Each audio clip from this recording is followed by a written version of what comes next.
নমস্কাৰ ছাৰ বাইদেউসকল।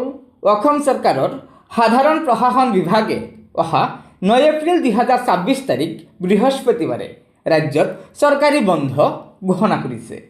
হয়, 2024 চনৰ অসম বিধানসভা নিৰ্বাচনৰ পৰিপ্ৰেক্ষিতত এই বন্ধ ঘোষণা কৰিছে অসম চৰকাৰে।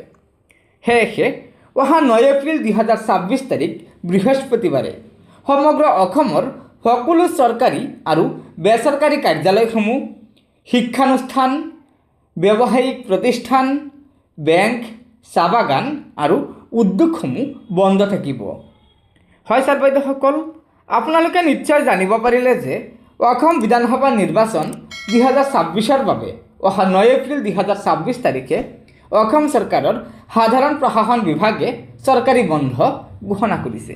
সেয়েহে অহা 9 এপ্ৰিল 2024 তাৰিখে ৰাজ্যৰ সকলো চৰকাৰী বেচৰকাৰী কাৰ্যালয়, চৰকাৰী বেচৰকাৰী শিক্ষানুষ্ঠান, বিত্তীয় অনুষ্ঠান প্ৰতিষ্ঠান আদি বন্ধ থাকিব। গতিকে লগৰ বন্ধুবৰ্গক এই ভিডিঅ'টো শ্বেয়াৰ কৰি আজিৰ এই গুৰুত্বপূৰ্ণ খবৰটো জনাই দিব আৰু নতুনকৈ অহা ছাৰ বাইদেউসকলে অনুগ্ৰহ কৰি আমাৰ এই চেনেলটো ছাবস্ক্ৰাইব কৰি ল'ব। ধন্যবাদ। জয় আই অসম।